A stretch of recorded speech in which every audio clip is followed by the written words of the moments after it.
Bollywood actor और BJP नेता मिथुन चक्रवर्ती ने पाकिस्तानी सेना प्रमुख आसिम मुनीर और बिलावल भुट्टो की धमकियों को लेकर दिल्ली में फिल्मी अंदाज में करारा जवाब दिया। मिथुन चक्रवर्ती का जवाब सोशल मीडिया पर वायरल है। मिथुन ने क्या कहा, आइए आपको भी सुनवाते हैं। अगर ऐसी बातें करते रहेंगे तो फिर खोपड़ी सनक गई तो फिर दूसरा हो जाएगा ना। फिर एक ब्रह्मस चला तो दूसरा ब्रह्मस चलेगा।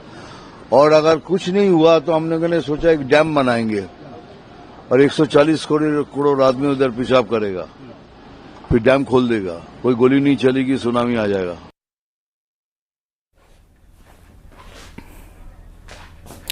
लोकसभा स्पीकर ओम बिरला ने इलाहाबाद हाईकोर्ट के जज जस्टिस यशवंत वर्मा के खिलाफ महाभियोग प्रस्ताव को मंजूरी दी और उसके साथ ही जस्टिस यशवंत वर्मा के खिलाफ महाभियोग की प्रक्रिया अब अंतिम दौर में पहुंच गई है। लोकसभा अध्यक्ष ने 3 सदस्यीय संसदीय पैनल का गठन किया जो इस मामले की गहराई से जांच करेगा।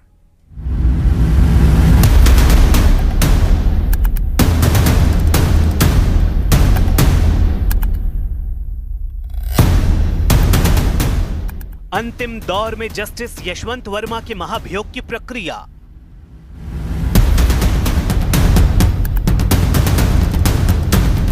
लोकसभा स्पीकर ने बनाई 3 सदस्यीय जांच कमेटी। दिल्ली के हाई प्रोफाइल कैश कांड में फंसे जस्टिस यशवंत वर्मा के खिलाफ महाभियोग की प्रक्रिया अब अंतिम दौर में पहुंच गई है। लोकसभा अध्यक्ष ओम बिरला ने 3 सदस्यीय जांच कमेटी का गठन कर दिया है जो इस मामले की गहराई से जांच करेगी। इस कमेटी में लोकसभा स्पीकर ने जिन 3 लोगों को शामिल किया है उनमें सुप्रीम कोर्ट के न्यायाधीश अरविंद कुमार, मद्रास हाई कोर्ट के चीफ जस्टिस मनिंद्र मोहन श्रीवास्तव और कर्नाटक हाई कोर्ट के सीनियर काउंसिल BV आचार्य शामिल हैं। अतः हम भारतीय संविधान के अनुच्छेद 124 के साथ पठित अनुच्छेद 217 और अनुच्छेद 218 के अंतर्गत इलाहाबाद उच्च न्यायालय के न्यायाधीश न्यायमूर्ति यशवंत वर्मा को पद से हटाने के लिए ये प्रस्ताव प्रस्तुत करते हैं। कृपया इस प्रस्ताव पर आगे की कार्रवाई की जाए। इस प्रस्ताव को नियमानुसार उचित पाते हुए मैंने इसकी स्वीकृति प्रदान की है।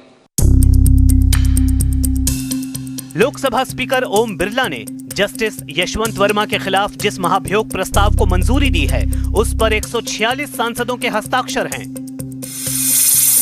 लोकसभा स्पीकर की बनाई हुई 3 सदस्यीय समिति आरोप तय करेगी और न्यायाधीश से लिखित जवाब मांगेगी।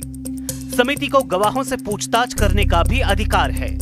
जांच के बाद समिति ये तय करती है कि आरोप सही हैं या नहीं, जिसके आधार पर समिति अपनी रिपोर्ट पेश करती है। अगर जांच समिति न्यायाधीश को दोषी नहीं पाती है तो आगे की कोई कार्रवाई नहीं की जाती। लेकिन अगर न्यायाधीश को दोषी पाया जाता है तो संसद का वो सदन जिसने प्रस्ताव पेश किया था प्रस्ताव को आगे बढ़ाने पर विचार कर सकता है। इसके बाद प्रस्ताव पर बहस होती है और फिर मतदान होता है।